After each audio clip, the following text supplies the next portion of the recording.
అందరికీ హాయ్ అండి. Welcome to 9 cuisine. ఈరోజు మనం గోధుమ పిండితోటి పిస్తా కుక్కీస్ చేసుకుంటున్నామండి. ఎటువంటి బేకింగ్ పౌడర్ కానీ బేకింగ్ సోడా కానీ లేకుండా చేసుకుంటున్నాము. అయితే ముందుగా మనకు కావాల్సింది ఒక బౌల్లో 100 గ్రాములు వెన్న వేసుకోండి. దీంతో పాటుగా బ్రౌన్ షుగర్ పౌడర్ చేసుకున్నప్పుడు మీరు ఒక ఇలాచీ వేసుకోండి. 1 కానీ 2 కానీ వేసుకోవచ్చండి. వేసుకుని మీరు మిక్సీ పట్టేసుకోండి. తర్వాత కస్టర్డ్ పౌడర్ వేసుకోండి. మీరు ఈ ప్లేస్లో మిల్క్ పౌడర్ కూడా వేసుకోవచ్చండి.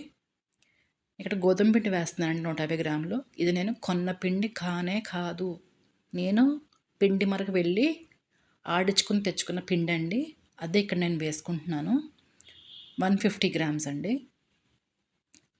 ఇప్పుడు మనం మొత్తం విస్క్ చేసుకుంటూ ఒకసారి బటర్ అంతా కలిసిపోవాలండి పిండిలో. అప్పుడే మనకి కుక్కీస్ బాగా వస్తాయి. నేను అసలు అనుకోలేదండి ఇంత బాగా వస్తాయండి కుక్కీస్. చాలా అంటే చాలా బాగా వచ్చినాయండి. మీరు ట్రై చేసి నాకు చెప్పండి ఎలా వచ్చినాయో. మనం పిండి కలిపేటప్పుడు మొత్తం ఇలాగా పట్టుకుంటే ఇలా ముద్ద అవ్వాలి. అప్పుడే మనకి కరెక్ట్ కన్సిస్టెన్సీ వచ్చినట్టు కుక్కీస్కి. ఇప్పుడు మనం దీంట్లో సగం అంతా పిస్తా పౌడర్ చేసుకున్నాం కదా, అది వేసుకుంటున్నామండి. కొద్దిగా పాలు, ఎక్కువ వేయాల్సిన అవసరం లేదండి పాలు కూడా. నేను పిండి కొంచెం కలపడానికని నేను కొద్దిగా అలా వేసుకున్నాను. మీరు వేయకపోయినా పర్వాలేదు, మీకు చూసుకోండి కన్సిస్టెన్సీ ఎలా ఉందో. గట్టిగా ఉంది అనుకుంటే కొంచెం పాలు వేసుకోండి. ఇప్పుడు నేను బేకింగ్ మ్యాట్ మీద మొత్తం పిండి అంతా వేసేసుకొని ఒక్కసారి మనకి ముద్ద అయ్యేలాగా మనం కలుపుకుంటున్నామండి. మీరు ఎక్కువసేపు వత్తాల్సిన అవసరం లేదండి. చపాతీ పిండిలాగా కొద్దిగా అలా ప్రెస్ చేసుకొని మీరు ముద్దలాగా ఫామ్ చేసుకోవాలి అంతే. ఇలా ఫామ్ అయితే చాలండి. ఎక్కువగా మీరు వత్తాల్సిన అవసరం లేదు. మీరు మొత్తం పిండి ఒకసారి చేసుకోకండి. నేను సగం పిండి పక్కన పెట్టేశాను. త్వరగా డ్రై అయిపోతుందండి గోధుమ పిండి కదా. సో మిగిలింది పక్కన పెట్టేసుకొని మూత పెట్టుకోండి.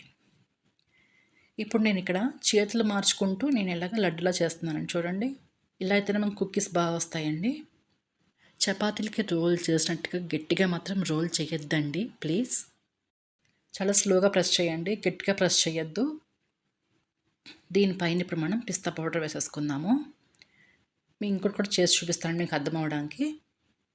ఇలాగ మనం చేతులు మార్చుకుంటూ లడ్డు చేసేసుకొని ఇప్పుడు దీన్ని కూడా లైట్గా ప్రెస్ చేయండి, గట్టిగా ప్రెస్ చేయొద్దు. ఇదంతా మాకు వద్దు అనుకుంటే మీ దగ్గర కుక్కీ కట్టర్ ఉంటే దాంతో కూడా మీరు చేసేసుకోవచ్చు. చాలా ఈజీగా అయిపోతుందండి కుక్కీ కట్టర్ ఉంటే. ఇలాగ మొత్తం అండి నాకు ఒక సగం పార్ట్కి నాకు 8 బిస్కెట్స్ వచ్చినాయండి.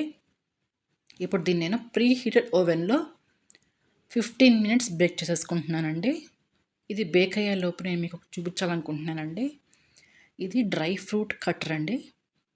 చాలా అంటే చాలా బాగా నచ్చిందండి నాకు. ఇది అమెజాన్లో తీసుకున్నానండి. మీకు లింక్ డిస్క్రిప్షన్ బాక్స్లో ఇస్తాను. ఇది ఒక పిస్తానే కాదండి, కాజు, బాదం ఎటువంటి డ్రై ఫ్రూట్స్ అయినా సరే బాగా కట్ చేసేస్తుంది. నాకు బాగా నచ్చిందండి. మీరు కూడా ట్రై చేయండి తీసుకొని. మన బిస్కెట్స్ బేక్ అయిపోయినాయండి. చాలా అంటే చాలా బాగా బేక్ అయినాయండి బిస్కెట్స్.